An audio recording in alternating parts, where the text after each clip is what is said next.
Yoo-hoo, running crew, welcome to Dancing is Forbidden. I am Ronnie, lifelong fan of and one-time voice on Aqua Teen Hunger Force. And today on the podcast, we're just chilling out today. We're hanging out, so feel free to get comfortable. Maybe pop them shoes off, or why not? Pop them pants off. Who cares? I'm not wearing any, and neither were any of our guests in today's episode. Joining us for this hangout, we have four very important guys to Aqua Teen's history. All these guys worked on the show since day one. We are joined by the show's co-creator, the writer on all the episodes. He also voices Cybernetic Ghost.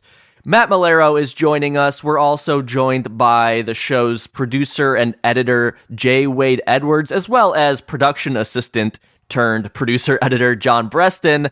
And then Master Shake voice actor, Dana Snyder, is joining the show as well. So the idea behind this one was, hey, let's put together some guys who worked on Aqua Teen, who I like a heck of a lot. Let's just see what happens. Now, I did get some questions from supporters of the show and over on Instagram. We got through a couple questions. Let me tell you, this is a mullet of an episode if there ever was one, all right?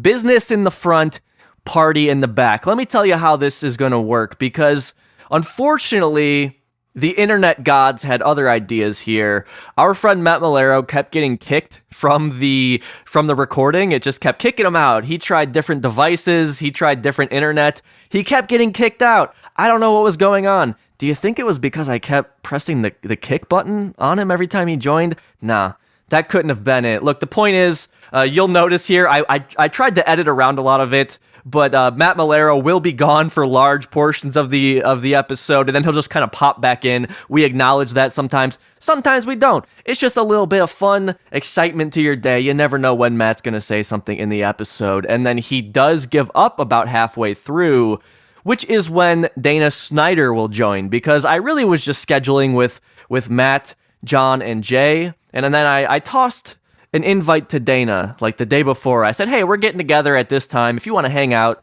He's over in Alabama by himself doing his Frozen play. We heard about that back in the Chick Magnet episode. I said, hey, Dana, if you want to join, feel free. And he joins. So we're talking about business up front and then hanging out with Dana in the back. It's a really fun episode. Super excited for you to hear this one. Really happy with how it turned out. The one thing I want to let you know, actually, there's two things. First of all, because of Matt kind of connecting and disconnecting, I did cut out the first 5 minutes of our conversation, which really just revolves around the resounding question I got on Instagram, which is, are they going to make more Aqua Teen? Now, I've talked about this to death on the podcast, but to reiterate it here, Aqua Teen had a new season in 2023, which was announced here on this podcast before Adult Swim even announced it. So as always, you will know here whenever I get the stench of new Aqua Teen on the wind. I'm not smelling anything now, but who knows what the future can bring. The new season came out. Adult Swim was happy with it. It seemed to have done well based on what I've heard. But because of the state of the animation industry now, which is not good, to put it plainly. It's not good. A lot of these guys either aren't working or they're maybe getting work on commercials. There's not a whole lot happening at Adult Swim. And that doesn't help. That isn't helped by the fact that Warner Brothers is being sold yet again.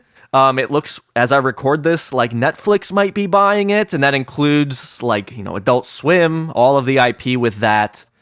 So right now, we don't know, but everybody who works on Aqua Teen wants to make more. It's just not their decision. So we did get into that. I cut it because of the disconnecting issues, but that is referenced in the episode, so I wanted to point that out here. And in case you were wondering, I'll let you know if there's going to be more Aqua Teen. Hopefully there will be, but right now, not a whole lot happening. The second thing is we touch a little bit on Jay's 2005 film, Stomp, Shout, Scream.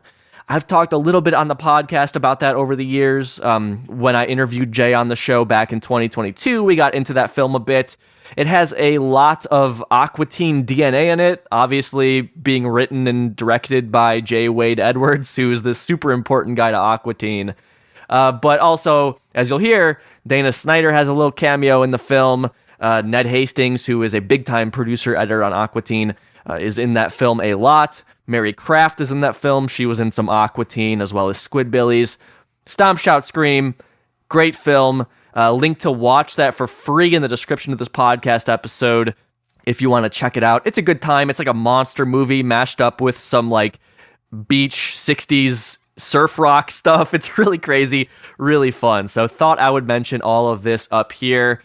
The last thing before we jump into this episode, I'm gonna have to ask you to put your shoes and your pants back on because the smell is fucking horrible, okay? Just put those all back on. Whoo-wee, my God, whew, stanky in here now. Look, you're gonna embarrass me in front of my friends. Put your pants back on, and while you're doing that, listen to this. This is from Instagram.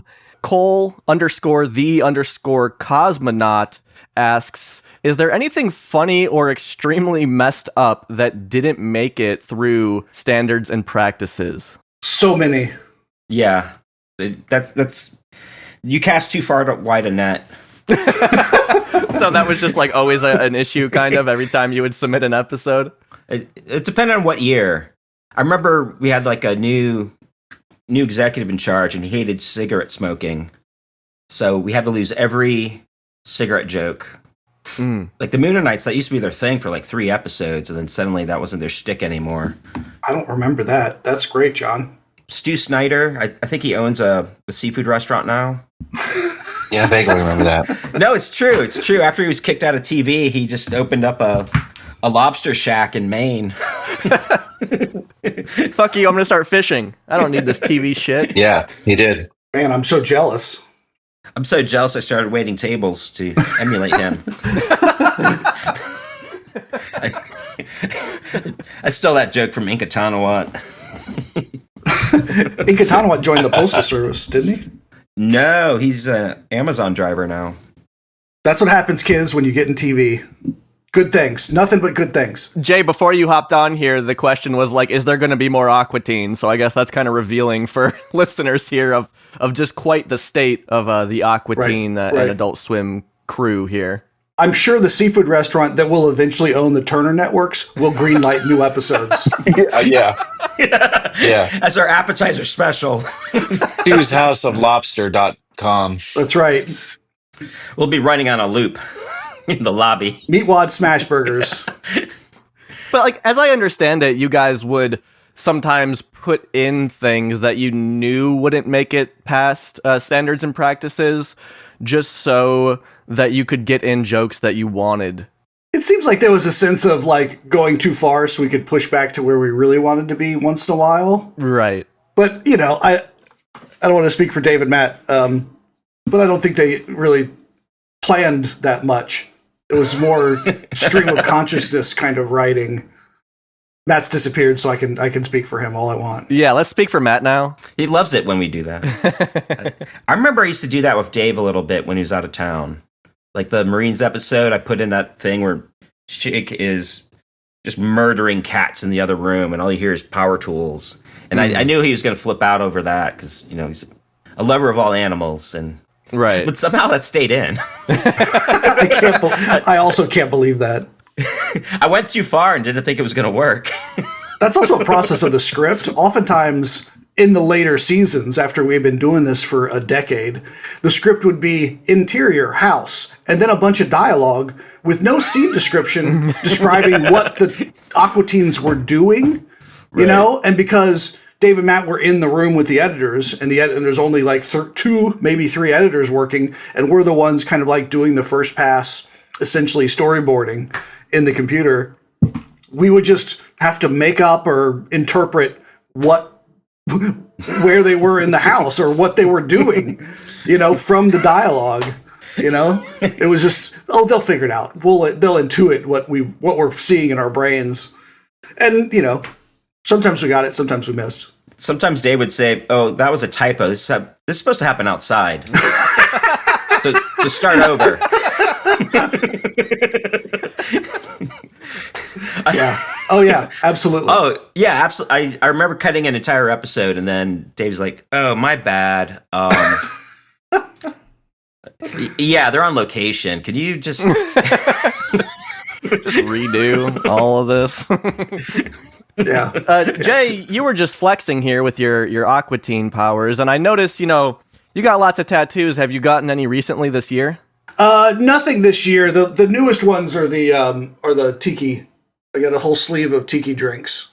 Oh, yeah. Which I love. So when you roll into the bar, you just point to the one that you want. Yeah, exactly. Exactly. Yeah. Like, I want this one, but without the hair. Hold the hair, please. I love how you have to specify that. As though. I do. You should see the one on my back. No moles, please. I know that. Yeah, it's a plate of meatloaf, so it was maybe a poor choice. The recipe is tattooed on there too, so they know exactly how to make it. Do any of you other guys have tattoos, or is it just Jay? It's Jay. I fear commitment. He's got enough for all of us. William Street was a fairly tattoo-free place. There really was. Yeah. It's not like it was conservative. I can't think of anyone else. They're always looking at Jay, just like, huh? I think maybe Tom Nicoletti has a small tattoo, but that's the only one I could think of. Mm. Oh, Ted Murphy. Ted Murphy. Ted Murphy had a bunch of animation stuff. He had a bunch of animation stuff. Yeah. Animators get very weird tattoos. I had one tattoo artist say, like, this animator wanted a very specific frame, like a very specific 4x3 or 16x9 frame, and then he wanted a horizon line, and that was it. So it was essentially 2 squares, and he's like, that's perfect. That's exactly what I wanted. What's crazier, though, is like another artist who saw it and was like, that is so sick. They're like, they started talking tech. Oh, yeah. It's 3 p.m. I can tell by the horizon line. Jay, this year marked 20 years of Stomp, Shout, Scream. Oh, jeez. Sorry to bring that up. Supporter of the show, UK No Tamashi, wants to know if you had anything planned to celebrate the anniversary.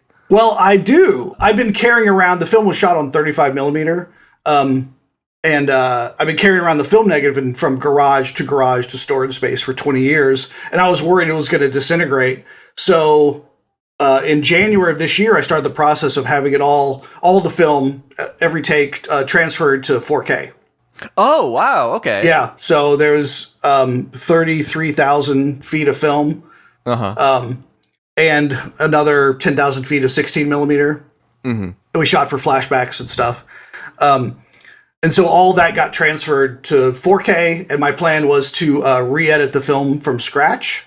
Wow. As if it was a new film, because I'm a different filmmaker, different editor now. And I started doing that, and I edited the first 2 or 3 scenes, and then I looked at the old scenes, and the old scenes were better. Oh, no. So that kind of stopped my progress on that project, because re-editing something you just have memorized is not really like discovering anything new as much as I thought it would be. So it's kind of stalled out. I'm still going to do a 4K restoration of the film. It's never had a surround sound mix. So that is going to happen hopefully in 2026. So yeah, Stomp, Shout, Scream 21st anniversary. When it's old enough to drink, then it'll be able to come out in 4K. That's right. So that is the plan, is to do a 4K restoration that no one is clamoring for. Oh, the surround sound on my phone is really great, so I can't wait to watch it. Sure. Just surround sound headphones. Yeah, which everybody has. Those are standard. Right. In the theater, you just need like a 50-foot micro stereo cable, and everyone in the audience will have their own personal feeding into one hub.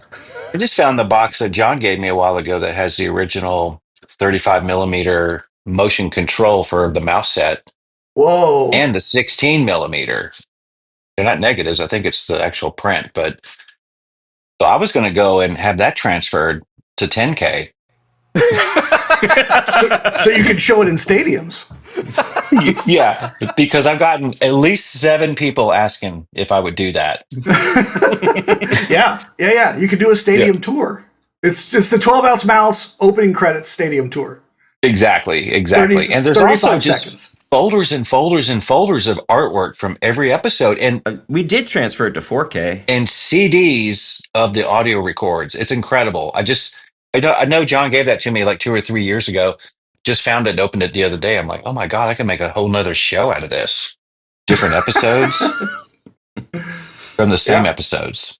When it's a small production like everything at William Street or like Stomp Shout Scream, I was the only person in post, so I have everything. I have all the original on location recordings, everything. Yeah. Same with 12 ounce. It's cool. It's easier to preserve when it's just you doing it as opposed to a corporation doing it, because like there's Aqua Teen materials or Space Ghost materials that we had in a library at William Street, and then it all moved to some bunker in North Carolina, right?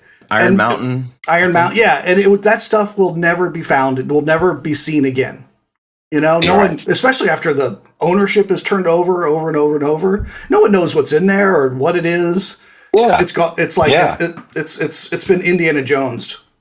That's funny. And I remember the VO records would come in on 1/4-inch reel to reel for Space Ghost. Oh wow, way back early days. Yeah, I thought you were kidding. No, we would digitize them. I think at I can't remember the name of the place where, but Cahill would put it on a machine and run it into the Avid. And Is it Magic Lantern? no, I've never been there in my life, but it was. That's where I worked. That's where I worked with Cahill. Mean Street. It was Mean Street. Mean Street. Oh, Yeah. right. Yeah. Yeah, and then sometimes the voiceover would come in on, because we didn't have any audio tape gear at Turner Studios, the voiceover would come in on beta tape, just like beta videotape, beta SP. And that's where we'd get the voiceover. It's just because that's the only thing we could digitize from. I think you guys were on DAT tape when I started working there. For a couple years we had DAT tape. I just remember having a shoebox of just full of tapes. And then, it would come over on CDs. For the histographer. Yes. Charting Dead our Technology. progress. Welcome to Dead Technology Podcast. It's just funny, like, how many different formats you guys went through in what was really a short amount of time, Oh, yeah. From 2000, when we did the pilot, until 2000, until we did the movie, we were all standard def, 4x3 broadcast. And then once we did the first Aqua Teen movie, we upgraded everything to HD. Mm-hmm. Yeah. That first couple of years, I had like a mail tote just full of beta tapes. So if there's a Space Ghost episode somewhere, I'd have to drive across town with 100 pounds of source tapes. Yeah, but I know what Ronnie's talking about. It's like we started with Space Ghost. It was reel to reel, 1/4-inch tape for VO, and it was VHS line cuts that we would make notes on. And And I think even during Aqua Teen, we're still some VHSs around. We did VHS approvals for the first 5 years at least. I'd have to go downtown and sneak into the Centennial Tower building and slide a VHS tape underneath the door for the lawyers. Then 3 days later, you're like, okay, you can go ahead and animate this. Right. Now it's an email. As far as approvals went, that's the only people looking at it. We're lawyers and S&P. The network never looked at it until it aired. Never. I love that on one of the DVDs, you guys are doing a table read with Lazo. And then when I asked, I can't remember who it was, one of you guys about it, turns out that was just for show for the DVD, really. Yeah, was it Aqua Teen or Space Ghost? It was an Aqua Teen read for a season 2 that was episode. totally for show. That's funny. We've never done that in our lives. Yeah. Yeah, because you had Ned and Jay reading parts as like some of the characters, and I thought that's how like every episode was done, basically. But no, it's just for the special features. It was such a facade. Yeah. Our productivity would go down to 3 episodes a year if we had to do that. You're right. Yeah. But even then, when you guys are talking about how physically based everything was in the early years, like, you think about how much slower things were. Like, John, you literally had to drive things over to a different place to drop off a VHS for somebody to watch and then get back to you, I assume by telegram or something. Of course. Messenger pigeon. Yeah. 03, we made 24 episodes in a year. That was insane. That's great. Those are all my favorite episodes of Aqua Teen, like that. You guys were just firing on all cylinders. I think we were just so delirious from working our asses off that the show just got weird in a fun way, Yeah. I found something to go back to your first question. I just searched in my email because I have the same email system that I've had for 25 years. Mindspring. Mindspring is dead, but I have all my emails because I was a freelancer, so it would just come into my freelancer. So I found an email from June 9, 2005 from Standards and Practices, and it says it's about Spacecataz, and I'll just read you the email. Yeah. The guy from Standards and Practice says, as Oglethorpe and Ignock are crank calling one another, we need Ignock's use of fuck to be bleeped. After the graffiti sequence, we need the bleep over Ur's line, that's fucking gross. After Alien's hand gets cut off at the door, we need to bleep over Ur's line, I fucking love pizza. And I wrote back, looks like we'll be starting Spacecataz next week. Looking forward to it. I'll let you know what our status is midweek. As far as the obscenities goes, I'll bleep all over that fucking shit.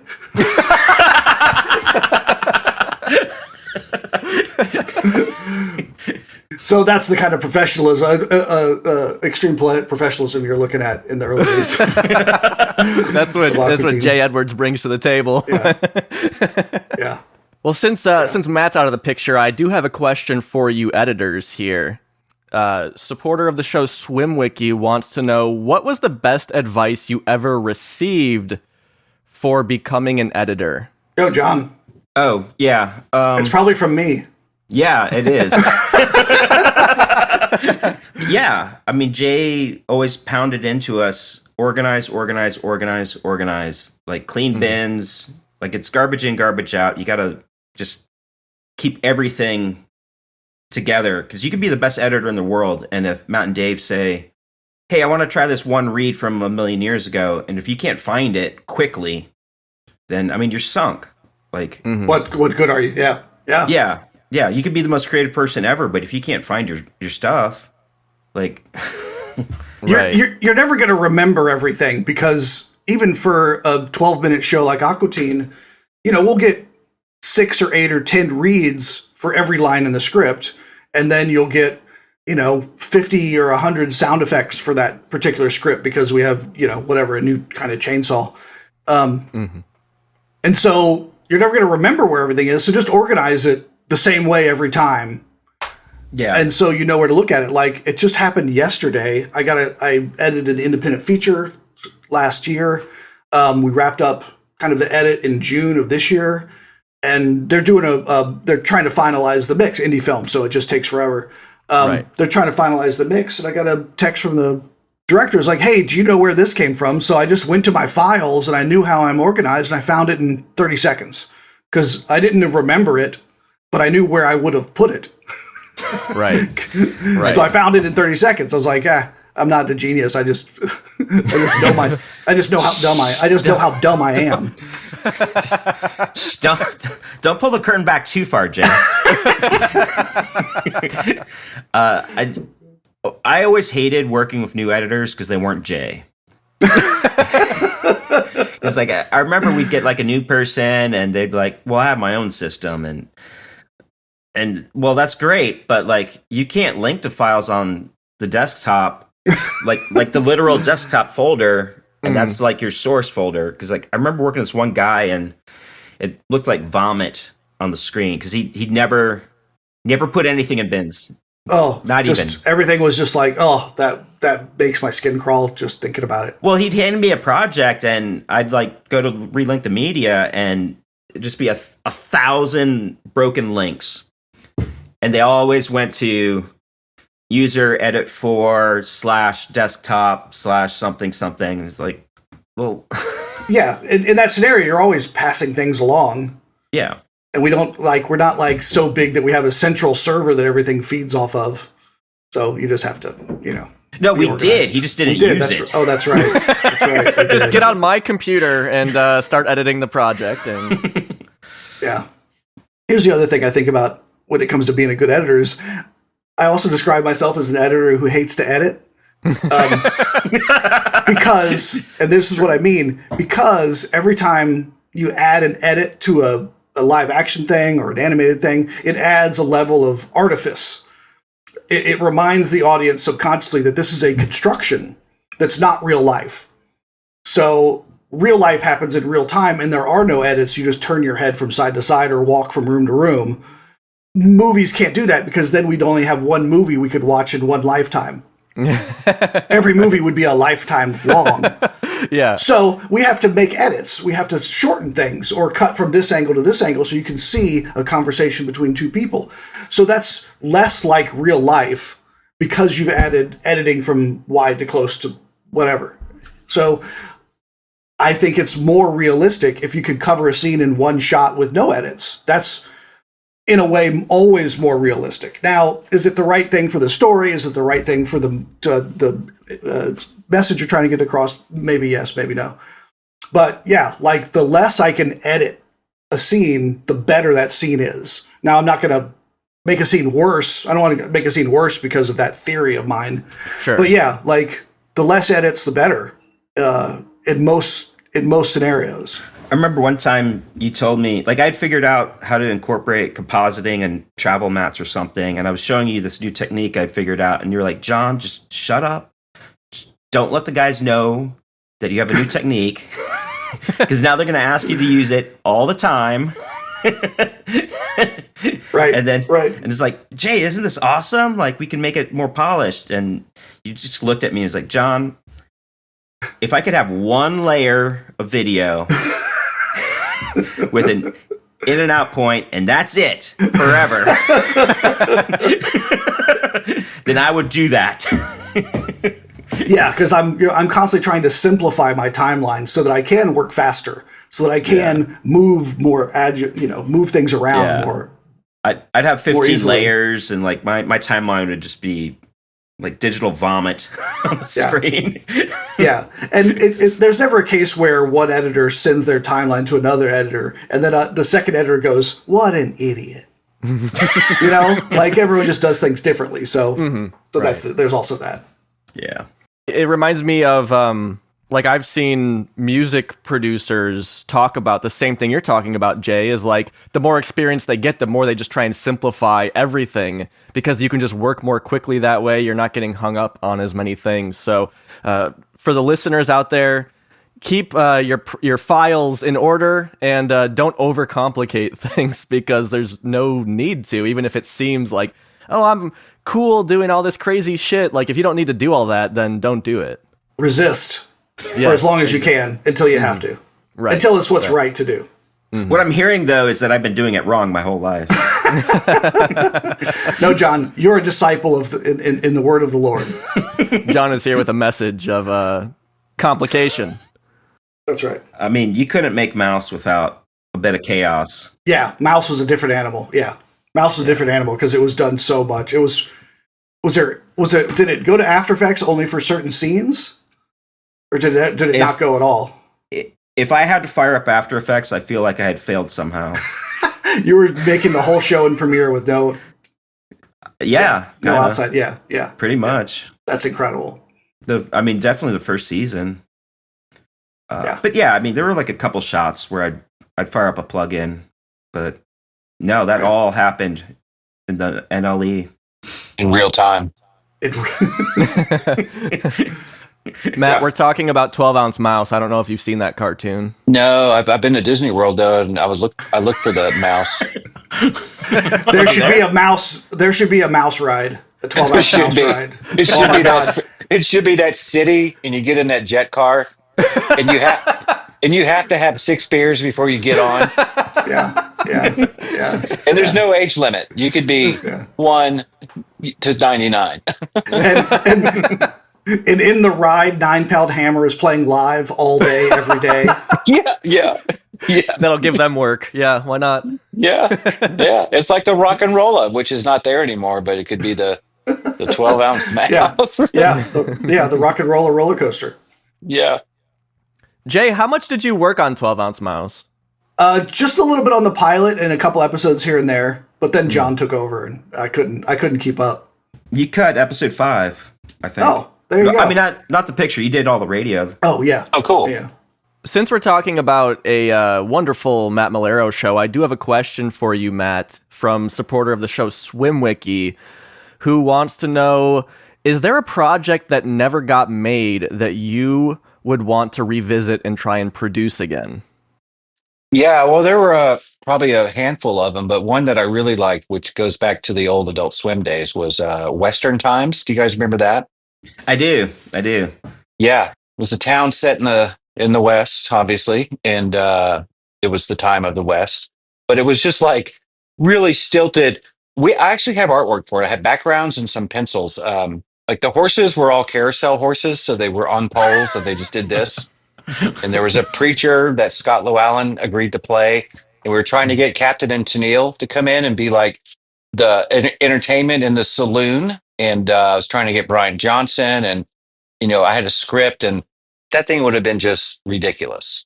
And it was like 12. It wasn't even as good as Aqua Teen. It was like 12-ounce mouse style animation. I can't remember. Sorry, Brian Johnson from AC/DC is who you were trying to get? Yeah, I was. Oh my god, that'd be awesome. Because there's a guy in town who played. Who's the band that the guy plays the chainsaw guitar? You know what I'm talking about? Is that Butthole Surfers? No, chainsaw guitar. Yes, the Atlanta band. Da-da-do, da-da-da-da-da-da-da. You know what I'm saying? It's like he was good friends with Brian Johnson. And so I'm like, I'm going to get him to be in the show.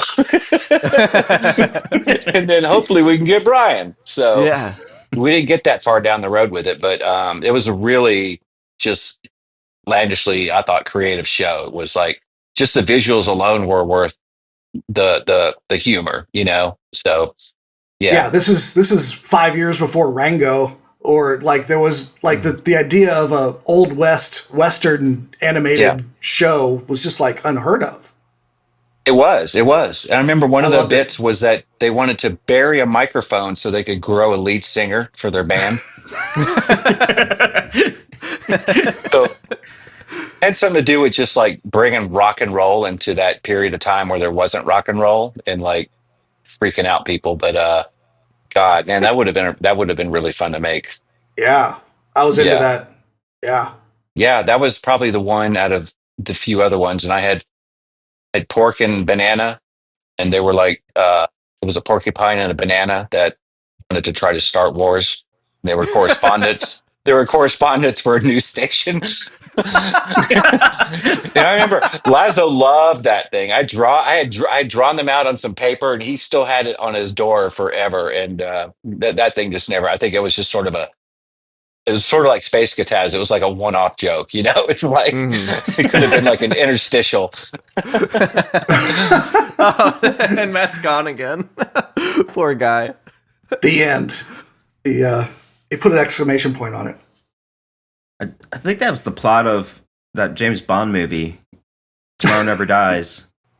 Really? Don't tell Matt that. Oh, yeah. I'm just kidding. I'd be upset. No, it was Jonathan Pryce wants to start wars so that he can boost the ratings for his news station. Well, I liked the Adult Swim version of that more. I mean, Bond, is that really going to go anywhere? That'll never take off. What is he, a spy? Who cares? God. Ned Hastings had just walls of James Bond and whatchamacallit. Oh, yeah. Like the cars and the toys. Yeah, Batman and James Bond, he had dedicated walls. Like, if you tripped and fell, you'd be killed by all the tchotchkes cascading upon you. It was a workplace hazard. Oh, God. OSHA made him take it down. That reminds me of this insane story. It's not that crazy. I was coming into work because I was on nights, and Jay was just leaving, and I walked in and I saw this banana on the ground. And I thought to myself, well, that's weird. But it is Cartoon Network, so why wouldn't there be a banana on the ground? So I started working, and I heard Lazo coming by, and I heard him just yell out in the Lazo voice. He's like, what the hell? Why is there a banana here? Someone's going to step on this and bust their ass. It just keeps going. And I heard Dave fast walking towards me. And he has perfect posture and never looks down. Oh, no. And then I heard like a squishing sound, and I saw Dave just riding a banana peel. Just shoot past the open door. Just like, ah! And then just wipe out against the wall. It was the most cartoonish thing I'd ever seen. Yeah. I mean, if If that's going to happen anywhere, it's going to be at Cartoon Network, right? It's got to. Yeah. Like, I was split. It was like, should I see if he's okay? Or should I just be like, well, it's Cartoon Network. So.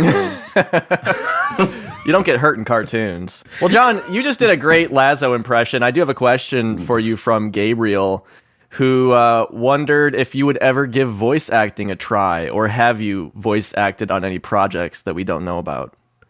Never. You were never in Aqua Teen, John? Not as a voice. I think I'm a background character on the hamburger episode. Oh, yeah, you are. You are, definitely. Yeah. You look the same. You do. I was just cutting that out the other day. I'm like, he looks the exact same. You're a timeless wizard. Much like my email. I found an email from August of 2008. And I won't say, this is from S&P. And this is in the midst of a much longer conversation. I'm just going to read this email. Hey, Jay, we need a few more edits on Ridiculous track before we can approve. No concerns on the Marines or Happy Bunny tracks. The item in bold below needs to be removed. Ridiculous at 2 minutes and 22 seconds. Quote, and this is a little more imitatable because they had a problem with imitatable acts. At 6:09, the character says, however, it's safe for S&P because it does not have pinched ends, which we know makes it more cartoony. So they must have made us take out a turd. Yeah, right. Because that's what happens in that episode. Yeah. Carl has golden shits or something. Yeah, and then at 6:22, the character says, note to censors, the turd will be Zeppelin shaped. And they're making us take out note to censors. Oh my god! Oh yeah. And then here's another one. A Happy Bunny 554. Nick's comments about being raped by a big ape has been bleeped.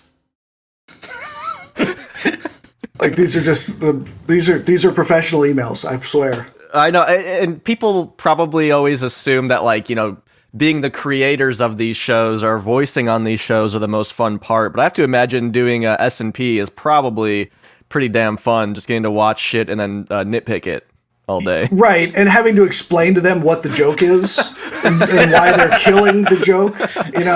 Yeah, we're doing that because that's the joke. If you take that out, we have to rewrite the whole thing. The whole episode falls apart, guys. Yeah. Hi. Oh, hi, Dana. Dana Snyder just popped in here. What's going on? Sweet Lord. Let me tell you what's going on. Hi, Jay. Hi, John. Hi, Dana. Are you in Alabama? Have I doxed you? Yeah. Does this answer your question? I'm Googling your location right now. The Shakespeare Festival? That's right. Montgomery? No. Nighttime show tonight. Yeah, that's right. Montgomery. It took me about 25 minutes to get on this damn thing. Oh, no. It wanted me to download an app. We've done this before, Ronnie. It's super easy. No problema. Yeah. But today I'm on my iPad. So it's been a pain in the ass because apparently it wanted me to download a thing. And then it has this whole what are you going to use it for? What do you 20 questions. Oh my God. More like 50 questions. Very annoying.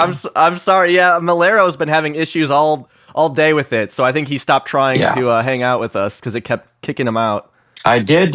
So we're having Secret Santa here, Oh, and this person I'm getting Secret Santa is they like cooking.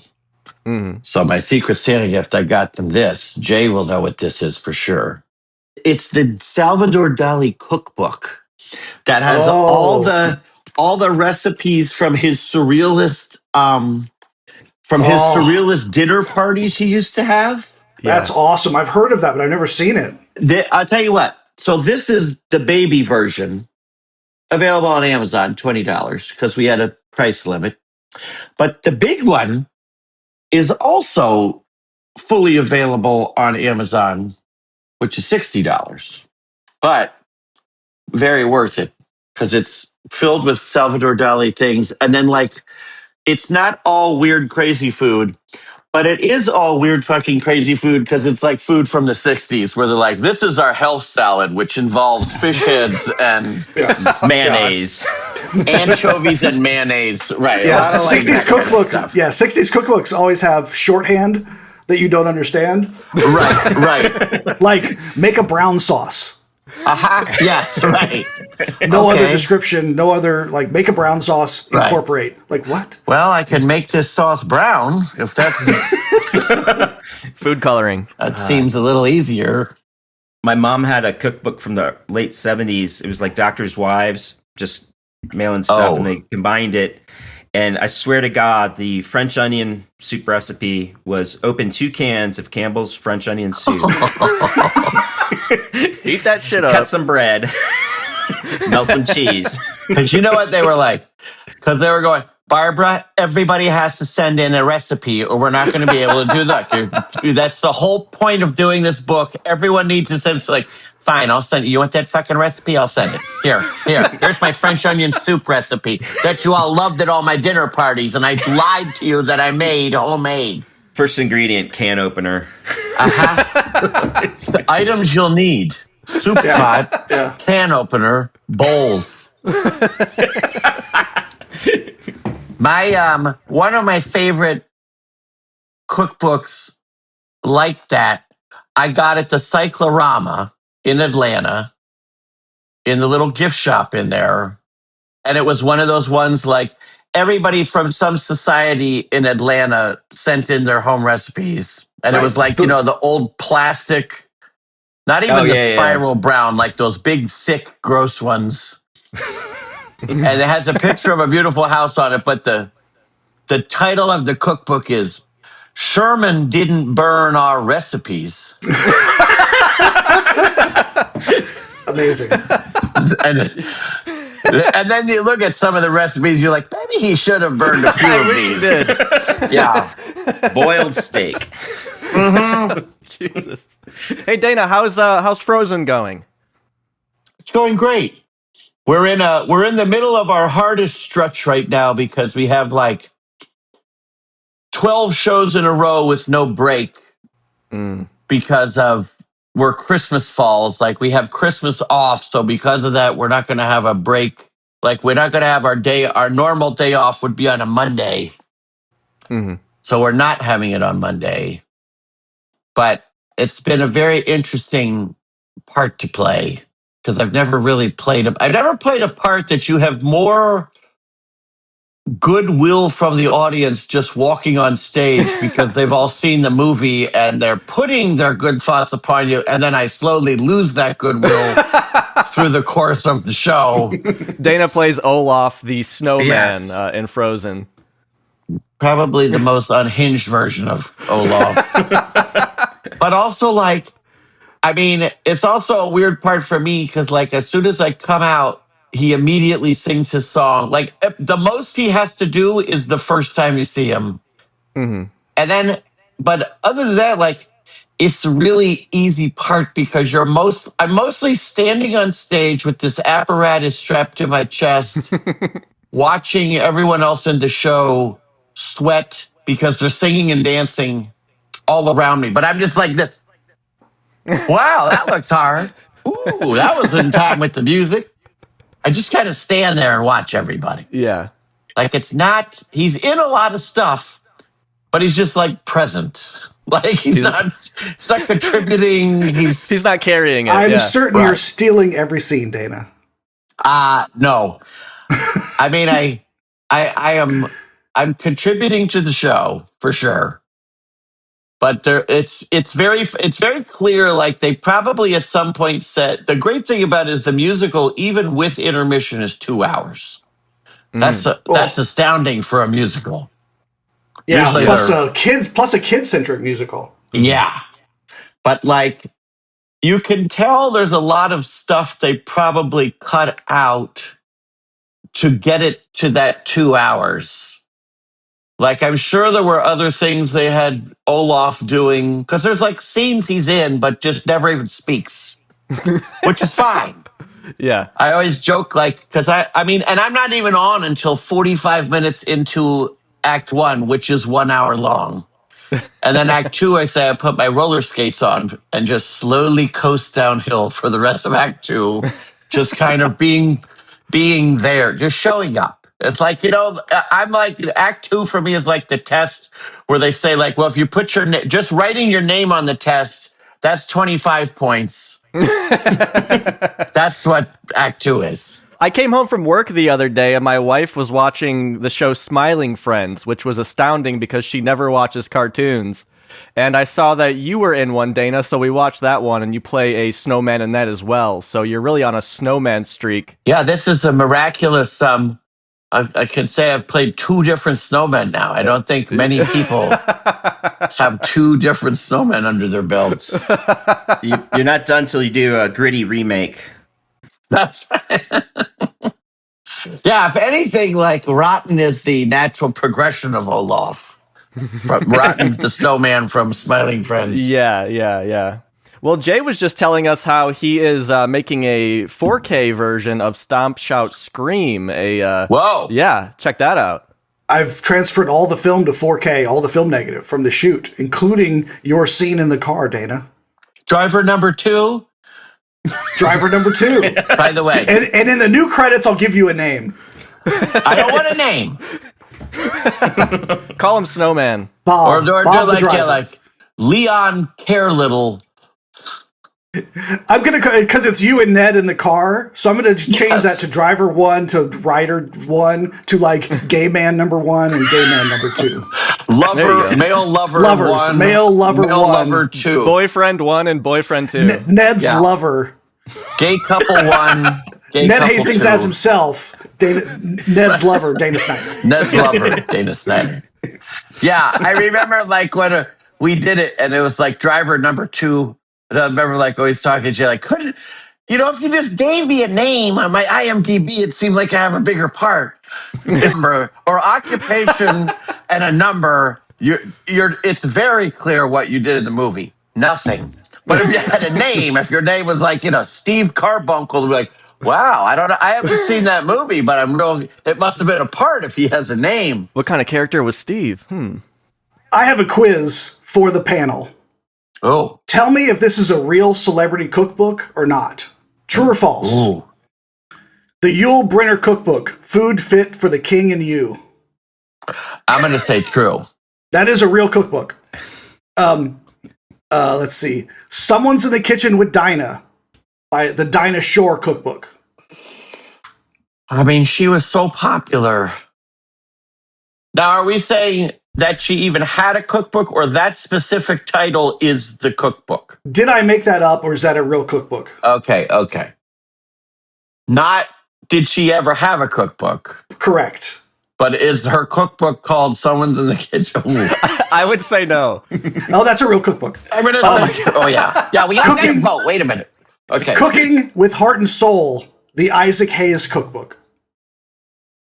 That's also a real cookbook. Damn it. Hang on. There's some funny ones. Quick and Easy Recipes from America's Favorite TV Personalities by Regis Philbin.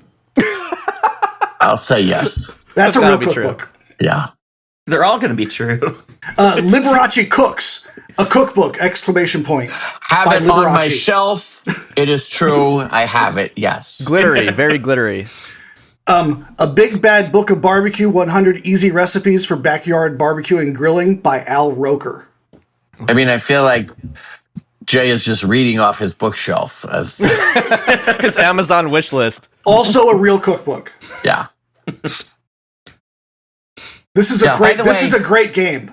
The guy I don't want any recipes from is Al Roker. Yeah, I'm not looking for him. Whatever lost he's a lot putting of in his weight. mouth, yeah. Which means the food's not going to be good. So no thank you. Yeah, I don't want food. I don't want recipes from a skinny weatherman. No, you don't. You don't. You know, I ate dinner next to Al Roker in a restaurant one time. He just happened to be at the table next to me. Where is it? It was Providence, the really fancy restaurant in kind of in Hollywood. Oh, in L.A. Yeah, in LA. Yeah. He got the extra truffle tasting. The extra bonus truffle menu. I sat next to Werner Klemperer and in Columbus Circle as he ate Osambuco with his statuesque. That's Colonel Klink from Hogan's Heroes. It was pretty great. And he had a statuesque model level. His wife is she was like a model. She looked like a tall black supermodel. And he was like, "My dear, most hope." She was like, "Yeah." It made me think he was probably the coolest dude in the universe. Real or made up, Kill It and Grill It, A Guide to Preparing and Cooking Wild Game and Fish by Ted Nugent. Oh, that's 100%. 100%. Yeah, 100%. That's also a real cookbook. Yeah, that's gotta be.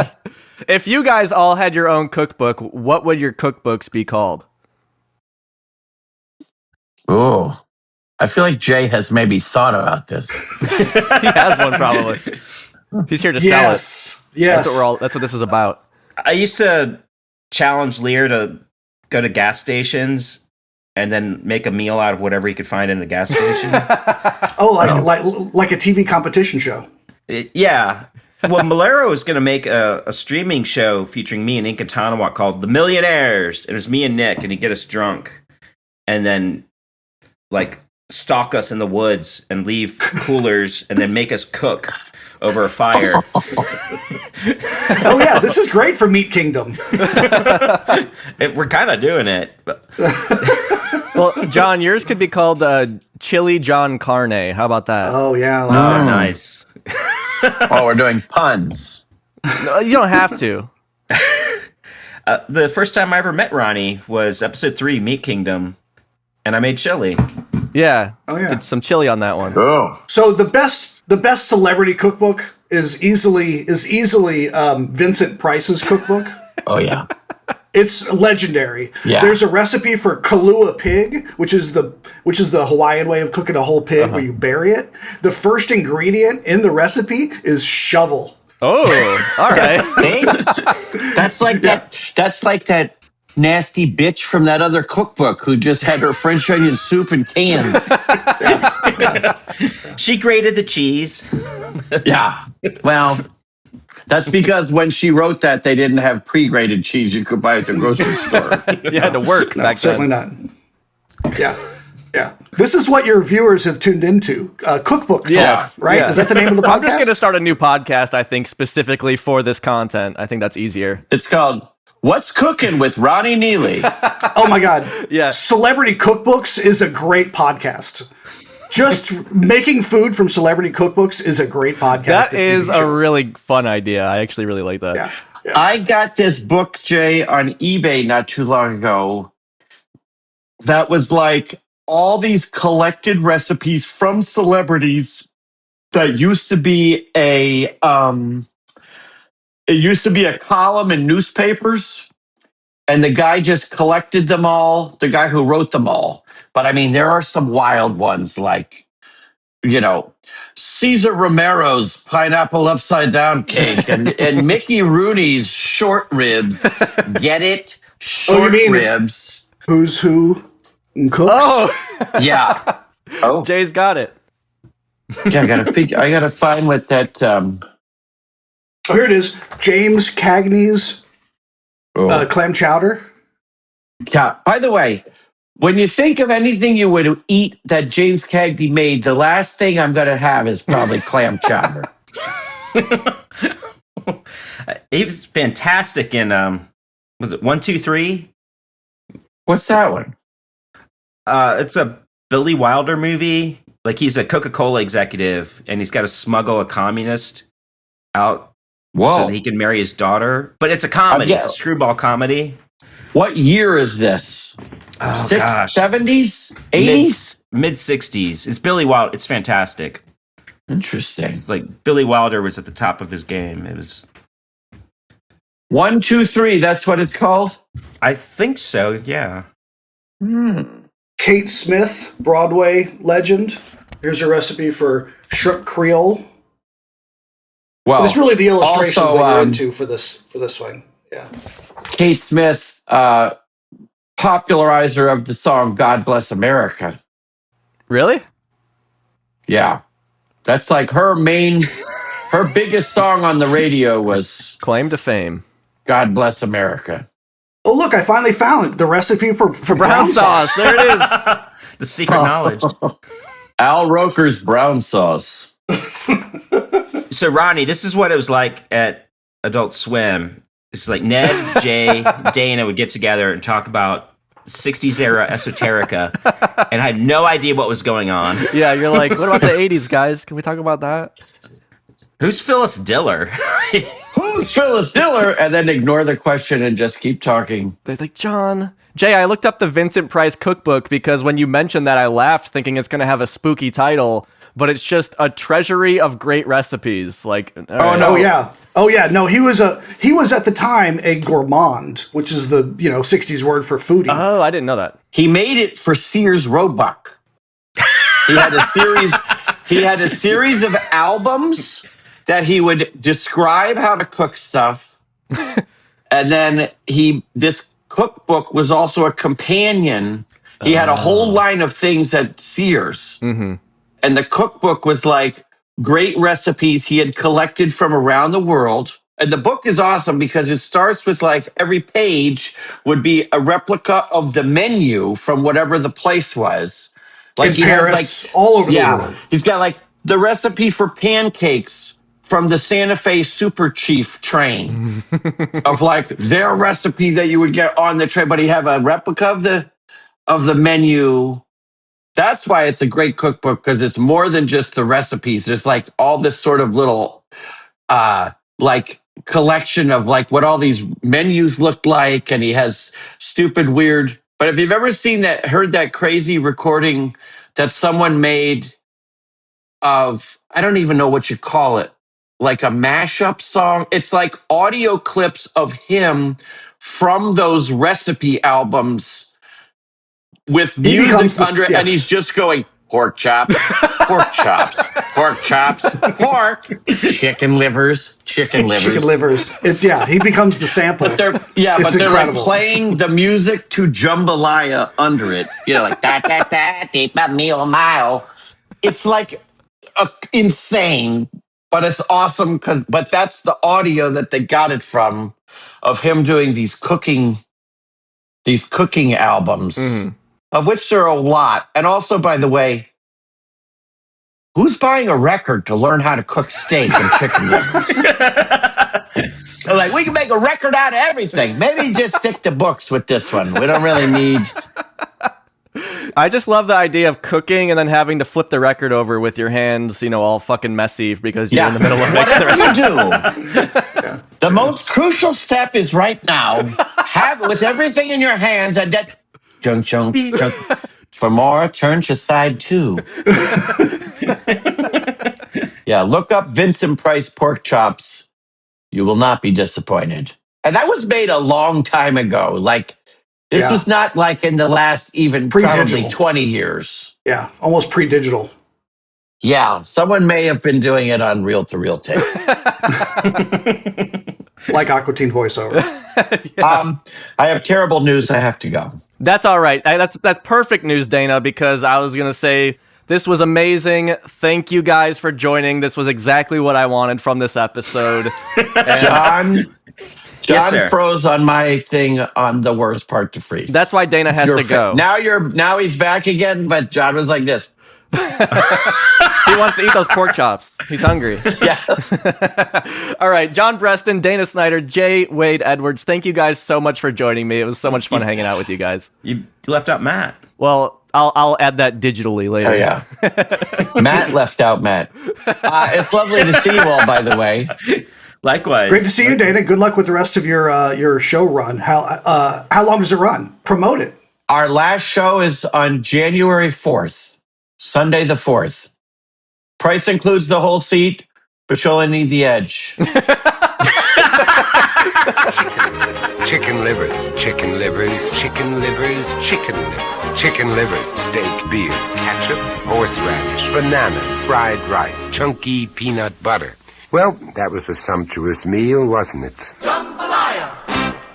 Jambalaya! There it is. That is the video that Dana and Jay were talking about. You can watch that in the description to this podcast episode, which is also where you will find the contact information, the home addresses, and the social security number for all of our guests today. So make sure, go follow them on Instagram, and then, sign up for a new loan in their name as well. They would really appreciate that. I wasn't joking when I told them this is exactly what I wanted from this episode. I didn't want it to just be one thing, and I'm so appreciative to Matt, John, Jay, and Dana for joining us here. This episode came together really last minute. I put up a podcast episode before this one, kind of detailing what's going on here over at Dancing is Forbidden. The Time Machine episode was pushed back due to guest availability.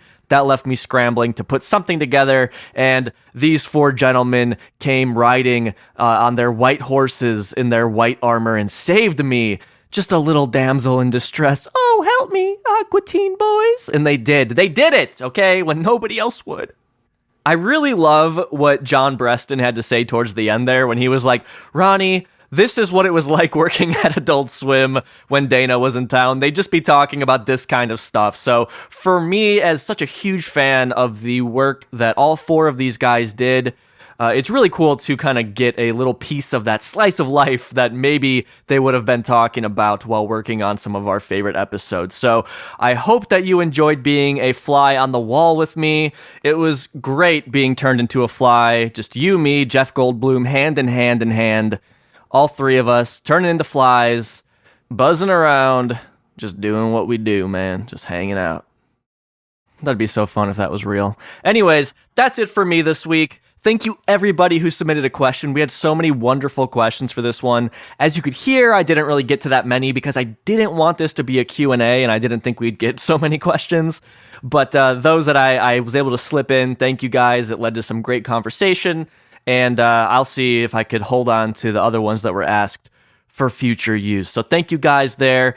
Thank you to everybody who supports this podcast over at dancingisforbidden.com/support. I couldn't be doing this without you guys. I wouldn't still be doing this without you guys. In fact, if you are signed up over there, not only do you get to support this show and allow it to keep happening, but you also get, as you could hear, priority when asking questions to the guys who worked on Aqua Teen, but you also get some exclusive episodes over there. There's a bunch of them, and I just put up a deep dive into the Drinky Crow show, which was a late 2000s Adult Swim show. I never heard of it before, but our Highlander Nick requested it. Boy, am I glad that he did. So many voices on the Drinky Crow show that I absolutely adore. I wasn't familiar with it before jumping into it for the podcast, but I had a great time spending time with it and learning more about it. So if you're a supporter of this show, go check that out. And if you're not a supporter of this show, hey, it'd really help if you could share this episode with a friend who likes Aqua Teen. Or with a friend who likes cookbooks. Fuck it, why not? I'm branching out, man. So, all right, before I head out here, let me thank really quickly the people who helped me make this show. First of all, our Highlander, Nick. There can be only one!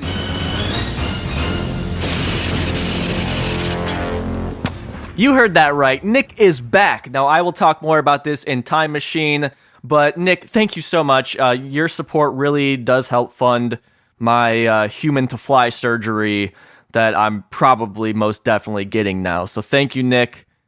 Unfortunately, I've learned that the lifespan of a fly is much less than that of a human, but I'm willing to make that sacrifice. I also got to thank our number one in the Hood G tier supporters, Ian, Jason, Swimwiki, Lurvinator, Jonathan, UK No Tamashi, and Tyler. You guys, when you're walking around at work, just look down once in a while. Make sure you don't slip on a goddamn banana peel, alright? Just take care of yourselves. It's dangerous out there. I'll see you guys next month. Till then, keep it cool. Take it easy. Bye-bye.